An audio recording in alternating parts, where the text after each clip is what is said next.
In this video, we'll be taking a look at 5 college basketball games happening on December 11th, 2025, and providing you with free team picks and total picks for each one of those games, so 10 picks in total. Welcome back to Cash Out Sports. Let's dive right into it. Oh, and don't forget to subscribe and to click the bell icon to get notified as soon as these videos get released, so that you have more time to plan out your bets as we provide these videos on a daily basis. I can guarantee that you'll have all the important information that you'll need on these 5 college basketball games after fully watching this video. One more thing before we start: if you would like to gain access to our best exclusive sports picks to take your journey to the next level, then check out our Patreon in the link down below, where we offer our best single picks, parlay picks, and much more. Now let's get started. West Carolina versus Virginia Tech. Cassell is going to feel a little bit like a pressure cooker for Western Carolina in this one. You have a team that has not won a true road game yet, walking into a building where Virginia Tech has not lost this season and is coming off a confidence booster over a previously unbeaten in-state opponent. The spread is big, and big numbers make people nervous, but sometimes the gap between the ceiling and the floor really is that wide. Western Carolina has shown us the same movie over and over away from home this year. Hang around for a few possessions, then the shooting funk kicks in, the turnovers creep up, and suddenly the scoreboard starts to lean one way. What really makes this matchup tricky for the visitors is how unforgiving Virginia Tech is with mistakes. The Hokies are treating the ball like it is made of glass, sitting among the very best in the country in fewest turnovers per game, and when you combine that with a home crowd that feeds off every little spurt, those 7 or 8 empty possessions from Western Carolina are not just harmless misses. They become run starters. You get the classic sequence: rush 3 on one end, long rebound, quick push, spot up 3, or a drive for a foul on the other. That is how double-digit leads are built without anyone really noticing until you check the score and realize you are down 18. Western Carolina's profile on the road has not suggested they are ready to absorb that kind of storm. We have already seen lopsided losses when they stepped up in class, especially in those trips to high major gyms where the physicality at the rim and the length on the perimeter expose their shaky shooting. The Catamounts want to rebound, scrap, and slow the bleeding, but that only works if they can keep the scoreboard from getting away early. Once they are playing from behind, they are forced into more perimeter shots than they probably want, and when those are not falling, the margin tends to snowball. Virginia Tech, on the other hand, looks very comfortable leaning into that favorite role right now. The ball moves, the spacing is clean, and they can punish Western Carolina in a few different ways, whether it is inside touches that force fouls or kick-out threes when the defense collapses. The Hokies do not need to play perfectly to get separation here. They mostly need to be themselves for 30 minutes. If they bring their usual ball security, free throw aggression, and shot making at home, the question becomes less about who wins and more about how far the game drifts from Western Carolina's comfort zone. Honestly, everything in this matchup points to a script where the underdog spends long stretches chasing the game rather than controlling it. As our first pick for this matchup, the Virginia Tech Hokies to cover the spread as favorites is our full game side pick. Big favorites can be dangerous underplays, since blowouts do weird things to tempo and shot selection. You get that stretch in the second half where the underdog is pressing a bit, hunting threes and quick drives just to see if there is one more push in them, and the favorite is happy to run, share the ball, and let the crowd enjoy a few more highlights. Even if the result is never really in doubt, the score can still climb in a hurry. Western Carolina's road games have had this slightly chaotic energy once they fall behind. Early on, they try to grind, pound the glass, and keep things respectable, but once they are down double digits, the possessions tend to speed up. Missed jumpers, long rebounds, quick outlets, and you suddenly get these little spurts of 5 points in 30 seconds. Even on nights when the Catamounts are not shooting well, the combination of extra possessions from offensive rebounding and a little desperation pace can inflate the total. It is like a team that starts out trying to win with defense and then, without really admitting it, plays scoreboard catch-up anyway. Virginia Tech's offensive style fits that story. They are not a plodding half-court team that wants to spend 25 seconds per possession holding the ball. They move it, they cut, they hunt clean threes, and they put pressure on the rim. At home, especially with confidence high and an opponent that has already shown cracks on the road, that often means efficient shots early in the clock. Add in their habit of getting to the free throw line, and you get a steady drip of points even when the ball is not going through the net from the field. Free throws may not be glamorous, but for an over ticket, they are basically cheat codes. The other subtle thing with this sort of matchup is how the closing few minutes behave. In a tight game, you worry about late possessions being slow, deliberate, and full of half-court chess. In a comfortable margin game, you often get the opposite. Bench units come in. Guys who do not get many minutes see the floor, and those players are not out there to run the clock. They are trying to play, to take shots, to make an impression. That can turn the final 4 minutes into a mini pickup game where both teams are still trading buckets even though the result is settled. So even if the middle of the game gets a little choppy, the beginning and the end both lean toward extra scoring. When you put Western Carolina's tendency to speed up once they are behind together with Virginia Tech's efficient, free-throw-friendly offense at home, it sets up more like a game that threatens to race past the projected number than one that crawls under it. As our second pick for this matchup, over the projected total is our full game total pick.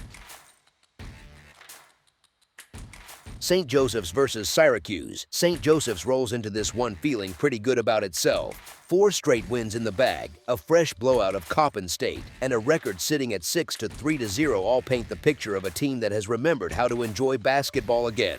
On the other side, Syracuse is 5-3-0 and coming off that tight, emotional 62-60 win over 13th-ranked Tennessee, which quietly told the rest of the Atlantic Coast Conference that the Orange are not just a nostalgia act anymore. Oddsmakers have reacted by hanging a spread in that 12.5-point neighborhood, which already tells you the market sees a gap between how these two play across 40 minutes rather than just who has the hotter week. If you zoom out and look at St. Joseph's schedule, the Hawks' story is pretty consistent. They have looked comfortable when the gym feels familiar, taking care of Lafayette, Drexel, Rutgers-Camden, and Coppin State, where the ball can fly, the offense can breathe, and the defense only has to be good enough to get out with a win. But whenever they leave their own building and run into length, size, and a power conference scouting report, things have gotten choppy fast. All 3 true road games have been losses, by 35 at Virginia Tech, 9 at Penn, and 14 at UNLV, and even the neutral floor battles with Princeton and Temple turned into coin flips that required late-game drama to escape. On paper, their profile looks fun, roughly 77 points scored and mid-70s allowed, but that free-flowing rhythm tends to vanish when they see length on the perimeter and shot blockers on the back line. Syracuse, meanwhile, has gone in pretty much the opposite direction from the old run-and-gun in a 2-3 zone stereotype. Adrian Autry has leaned all the way into a defense-first identity, complete with a stat the staff and fans track obsessively called kills. 3 straight defensive stops that light up on the scoreboard and on the bench like a mini-party every time they happen. They are holding opponents around the mid-60s, sitting with a scoring margin of about 9 points per game, and early KenPom-style metrics have them jumping close to 40 spots on the defensive side from last season, which is not subtle improvement, it is a personality change. The juicing station, Autry's nickname for his bench mob, means they can throw waves of fresh length and energy at you, and that matters when the opponent is on its 3rd game in 6 days and has just emptied the emotional tank on a Big 5 buzzer beater and a comfortable midweek win.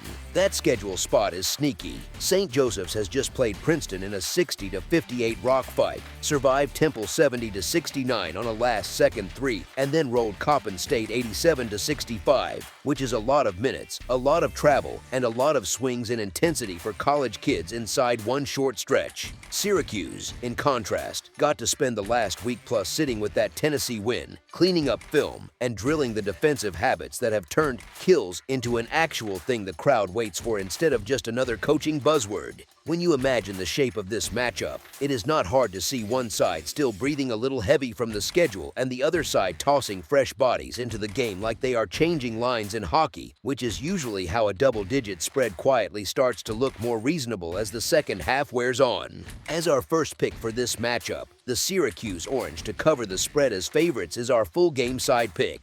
St. Joseph's sitting around 77 points per game, and Syracuse in the low 70s adds up to something that screams points, points, points when you punch it into a mental calculator. But averages tell you what these teams do in a vacuum, not what they are likely to do against each other once nerves, scouting, and tired legs get involved. And this spot has all 3. Here is the thing, when St. Joseph steps up in class and faces organized defenses with length, the scores have not looked like track meets. Princeton held them to 60 in that 60-58 grinder. Temple pushed them to exactly 70 in a game that still landed only at a combined 139 despite the chaos of a Big 5 Classic finish. That is not an accident. It is what happens when the opponent can limit clean threes, force longer trips in the half court, and take away the early offense that inflates numbers against smaller programs. Syracuse just did the same thing to Tennessee, winning 62-60 and dragging a high-level offense into a game that felt like every possession came with a quiz at the end. On top of that, this is St. Joseph's third game in 6 days, which is exactly the kind of mini gauntlet where jump shots start to come up short, closeouts are half a step late, and coaches quietly shorten the rotation to the guys they trust most in the half court instead of chasing pace for the sake of it. Autry's entire messaging this year has been about hunting on defense, stacking those kills, and letting the offense live off that work rather than racing to 100 just to say they did. That mindset tends to slow things down in real time because every empty possession for the opponent feels like a mini victory, and both teams instinctively value each trip a little more. You can absolutely get a fun run or two in a game like this, but when you stitch together the way St. Joseph's scores have looked against Princeton and Temple, the way Syracuse turned Tennessee into another low-scoring chapter, and the fatigue factor baked into the Hawks' schedule, the shape of the game starts to look more like a grinder that lives below the number rather than a clean sprint past it. As our second pick for this matchup, under the projected total is our full game total pick.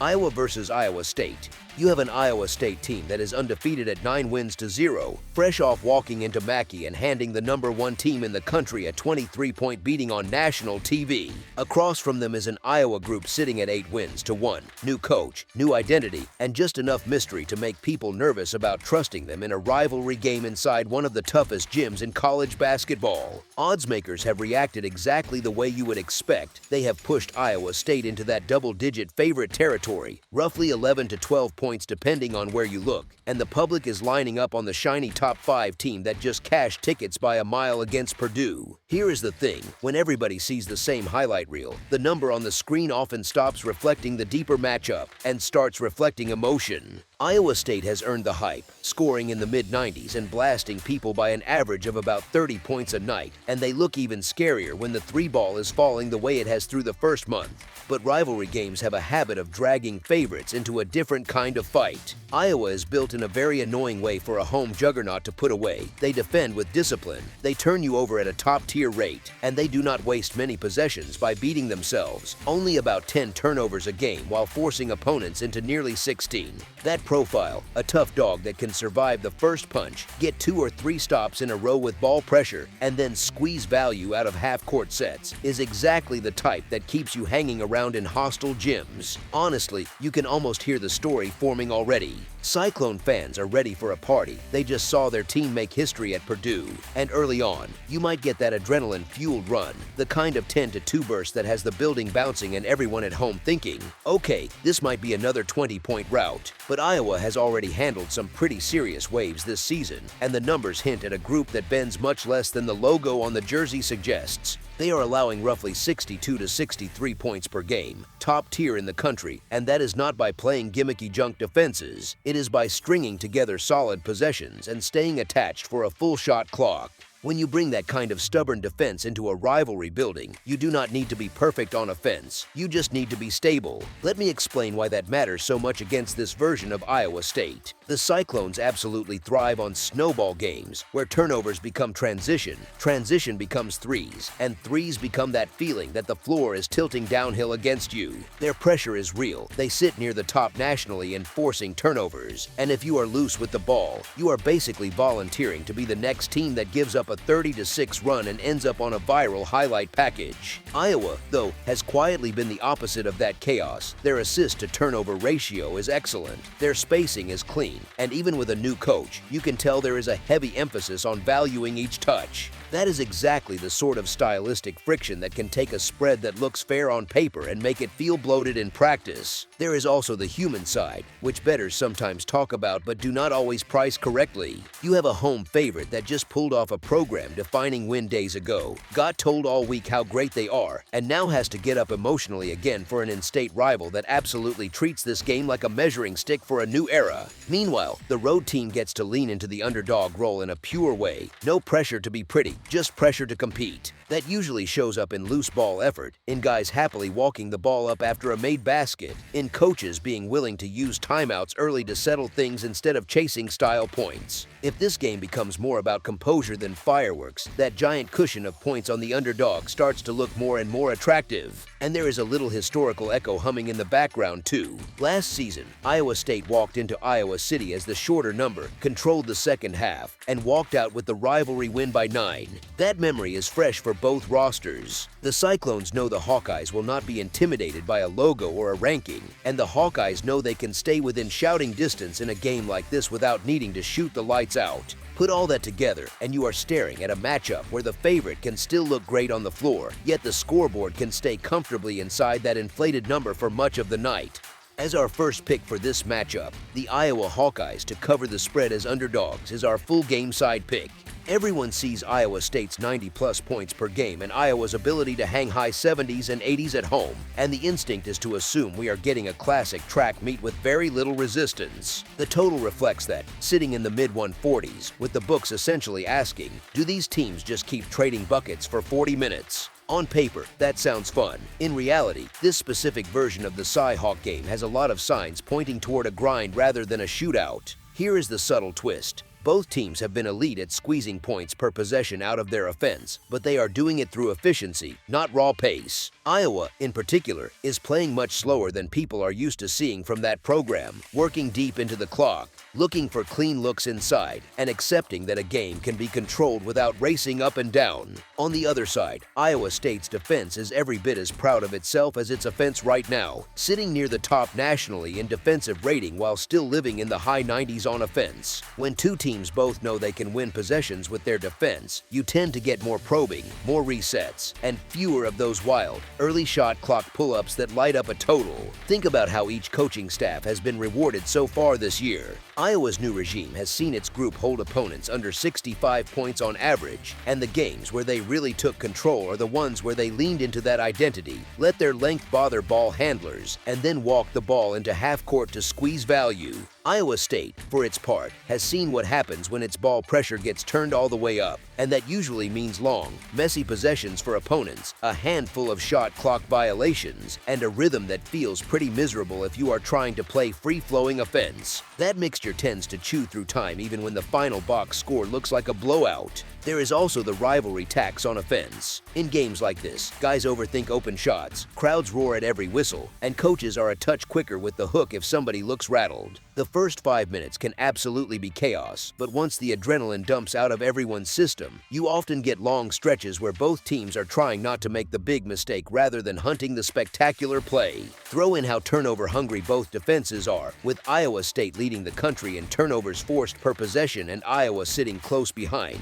and you start picturing a lot of empty trips, live ball giveaways, and deflections that break up what would have been easy layups. Empty trips are the quiet killers of high totals. And honestly, from a game flow standpoint, there is a very believable script where both teams have a strong defensive quarter of the game. Maybe the first 10 minutes are jittery and low scoring as Iowa settles into the building. Maybe it is the 8-minute stretch out of halftime where Iowa State decides to send 2 at the ball every touch and force somebody else to beat them. However it shakes out, you do not need this game to be ugly for scoring to lag behind expectations. You just need 1 or 2 pockets where the ball sticks, the whistles stay in pockets, and each possession feels like a small war of attrition instead of a shoot-around. As our second pick for this matchup, under the projected total is our full game total pick. Alabama State versus Missouri. This one has classic buy game with an edge written all over it. Missouri comes in at 8-2 overall, unbeaten at home, and fresh off that reality check stretch at Notre Dame followed by the neutral court loss to Kansas. That combination is usually a coach's favorite cocktail because it gives him tape to yell about, but also a soft landing spot in his own building to reset the vibe. Alabama State, on the other hand, has been living out of suitcases, already playing true road games at Florida State, UAB, Colorado, Air Force, New Mexico, and UT Martin, and they have lost 5 of those 6. That is a lot of miles and a lot of different gyms for a group that is still settling into new roles. When you put a confident high major that has already handled most of its home bye games against a tired mid-major that is 3-6 overall and 1-5 in true road spots, it starts to feel like the kind of night where the scoreboard leans heavily toward the favorite. Here is the thing, the matchup profile lines up with that story. Missouri is playing like a team that wants to run you out of the building for long stretches, sitting in the high 80s in scoring and holding opponents in the low 70s, which is exactly the kind of gap that produces big margins when the talent edge is this wide. Alabama State scores in roughly the low 80s but gives up slightly more than that, and they have been especially vulnerable on the glass and at the rim, as that UT Martin game showed with a -12 rebounding margin. You can survive that when you are playing in the Southwestern Athletic Conference or against another mid, but when you walk into a gym where Missouri can rotate in real size with guys like Sean Phillips Jr., Jacob Cruz, and Trent Burns, small cracks turn into wide open doors at the rim. There is also a tempo tax that Alabama State has been paying. They are not afraid to run, which is admirable, and it helped them hang respectable numbers in places like New Mexico, but trading possessions with a deeper, more physical roster tends to wear you down over 40 minutes. You saw a bit of that at UT Martin, where they were right there early, then got beaten up on the boards and faded as the game went along. Now take that same group, put them in Columbia against a favorite that has already punched above its weight in power conference spots, and give that favorite the added motivation of cleaning up after a rough week, and it is pretty easy to picture a scoreboard that starts to drift into the high 20s by the final media timeout. Honestly, the piece that quietly pushes this matchup even further in that direction is Missouri's mentality coming off those losses. They just had their flaws exposed by Notre Dame and then again by Kansas on a big stage. That usually leads to a simple response at home: defend harder, run your stuff with more purpose, and do not let the underdog breathe. You do not even need every jumper to fall for this to get lopsided, because Alabama State already struggles to keep opponents off the line and off the glass, and those are the two easiest ways for a heavy favorite to grow a lead without needing a perfect shooting night. When you marry that to a number of plus defenders and multiple scorers who can carry a half by themselves, the script where this finishes inside a tight window for the underdog starts to feel more like the exception than the rule. And then there is the part nobody wants to talk about but everybody notices. Style points matter in spots like this. Coaches talk about playing to a standard, and for a group that has talked openly about returning to the NCAA tournament, smashing a lower conference visitor right before Bethune-Cookman and a marquee neutral against Illinois is a very clean way to restore confidence and send a message. Alabama State will compete early, they usually do, but the accumulated travel, the physical mismatch in the front court, and the talent disparity on the wings all point toward this being a night where the home crowd gets plenty of chances to cheer in the second half while the margin quietly stretches. As our first pick for this matchup, the Missouri Tigers to cover the spread as favorites is our full game side pick. On paper, you can absolutely sketch a world where the first 10 minutes are a track meet, the crowd is buzzing, and every possession feels like a pickup run.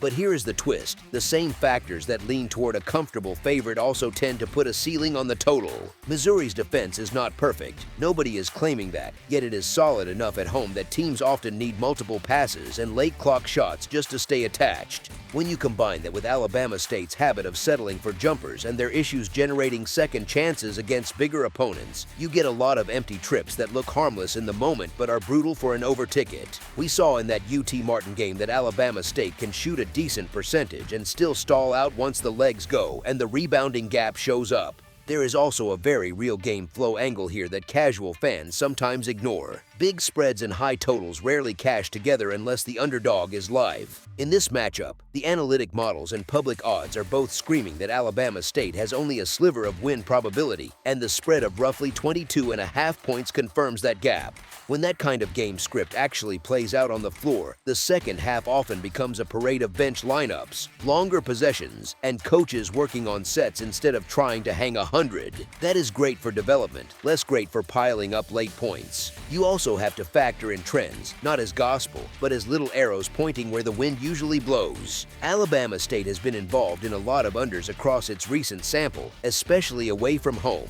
with long stretches where their offense goes quiet once the initial punch wears off. Missouri, for its part, can absolutely light it up, yet when they clamp down on defense and control the glass, games can shift from run-and-gun shootout to comfortable result with a slightly slower closing stretch surprisingly fast. And if the favorite really is protecting a big cushion late, you get the classic endgame where nobody is fouling, the shot clock ticks all the way down, and everyone in the gym is happy except the folks who needed one more three. Honestly, the more you picture how this thing plays out possession by possession, the more that very high total starts to look a bit ambitious. This feels more like a game where the home team does its job, the visitors fight but wear down, and the scoring lands in a range that looks good on a scoreboard without necessarily pushing things into true track meet territory. As our second pick for this matchup, under the projected total is our full game total pick.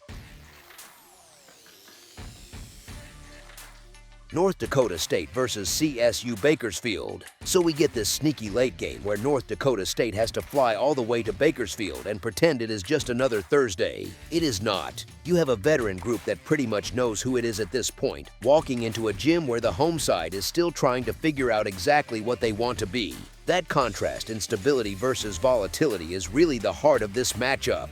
The Bison have that "we have done this before" vibe on the road, the kind of team that can be a little boring in the best possible way. They defend consistently, they value the ball, and when things get tight they usually default to strong decisions instead of hero ball. CSU Bakersfield is more of a roller coaster. When they are on, especially at the Accardo Center, they look like a problem for anyone. When they are off, you feel every empty trip. North Dakota State's attack travels because it is built on habits, not noise. They spread the floor, they force defenses to guard multiple actions, and they rarely give away free possessions. The Bison are near the top of their league in taking care of the ball and turning opponents over, and that matters a lot against a Roadrunners group that can drift into rushed decisions when the pressure ramps up. On top of that, NDSU's length on the wings and in the front court lets them contest without constantly sending help, so they can stay at home on shooters and still bother drivers. It is not sexy, but it is the exact template that tends to age well in a road favorite role. CSU Bakersfield, for their part, leans heavily on a couple of primary scores to carry long stretches, and if the whistle tightens or the shot diet gets too tough, there is not a deep margin for error behind them. The other thing that quietly tilts the table is how different these teams are in terms of shot quality on both ends. North Dakota State is comfortable grinding into the mid-clock, getting the ball inside or into the paint, then kicking out for clean looks. CSU Bakersfield gives up more efficient shots than you would like if you are backing the home side, especially against good offenses. We have already seen better teams light them up with high totals on the board, and that is not a coincidence. If this game follows the Bison script, they will be the ones dictating which side gets to live in comfortable catch and shoot rhythm and which side is stuck in late clock isolation. Over 40 minutes, that tends to separate a disciplined favorite from a streaky dog. You also have the big picture context. North Dakota State sits at 7-3 with real momentum, having already shown they can handle multiple styles, from low-scoring slogs to higher-scoring, more open games. CSU Bakersfield is at 4-6 and 0-2 in the Big West, still trying to stabilize under an interim coach after a bumpy non-conference slate that featured both impressive nights and defensive no-shows. At home, they are 3-0, which sounds scary if you are backing the road team. But look at who has really controlled games against them when the talent is comparable or better, and you start seeing a pattern of opponents wearing them down over time with physicality and poise. North Dakota State fits that mold almost too perfectly. As our first pick for this matchup, the North Dakota State Bison to cover the spread as favorites is our full game side pick. This game has a little identity crisis built into it. On one side, you have North Dakota State, quietly putting up close to 80 points per game while still guarding well enough to hold opponents in the high 60s. On the other side, you get a CSU Bakersfield team that wants to play with energy and push when they sniff a run, but that also ends up giving up around 80 points per night. If you just look at those raw numbers, your brain wants to lean toward a track meet. But the style matchup is not quite that simple. The Bison are not a run-and-gun team. They are more like that friend who takes forever to order at a restaurant but somehow always picks the right thing. They use the clock, they hunt a good look, and they are completely fine with a possession ending in a clean, late shot rather than a rushed early one. CSU Bakersfield's offense has been more about shot-making bursts than constant efficiency. They can absolutely catch fire, especially when their primary scorers get downhill or start feeling it from mid-range. But they are not a natural three-point buzzsaw, and their season-long percentage from deep has hovered in the high 20s. That matters against a North Dakota State team that guards the arc pretty well and forces you to work for every clean perimeter look. If the Roadrunners are living on tough jumpers instead of layups and free throws, you get a lot of empty possessions and a lot of frustrated trips back on defense. That kind of game script quietly bleeds the total down. There is also the fatigue factor that does not show up in a box score. Bakersfield is coming off some physically demanding games where they had to chase bigger, stronger teams and deal with high usage nights from their own scorers. That takes a toll. Playing a disciplined, physical defense like NDSU after that kind of stretch is like trying to sprint uphill with a backpack on. The shots you were hitting in the first half of the season start coming up a little shorter, the drives do not finish as cleanly, and the legs are not quite the same for 40 minutes. North Dakota State, for their part, is not in a hurry to inflate the pace just to entertain the crowd. If they get a lead, they are more likely to strangle the tempo than pour gasoline on it. So while the raw scoring averages suggest fireworks, the matchup hints at something different. A methodical road favorite that is happy to use the clock, a home team that can get stuck in half-court mud when the jumper is not falling, and two defenses that, for different reasons, can drag you into longer, more deliberate possessions. That cocktail points more toward a game where the scoreboard moves, but not as fast as the number on the betting slip suggests. As our second pick for this matchup, under the projected total is our full game total pick. That's all for now, so if you have any other games you would like reviewed, then leave a comment down below with the game you would like analyzed, subscribe to our channel, leave a like on this video, and we'll get to it as soon as we possibly can. We would also love to hear your opinion on the picks presented to you in this video, whether you agree or disagree with them, so leave a comment down below and do let us know.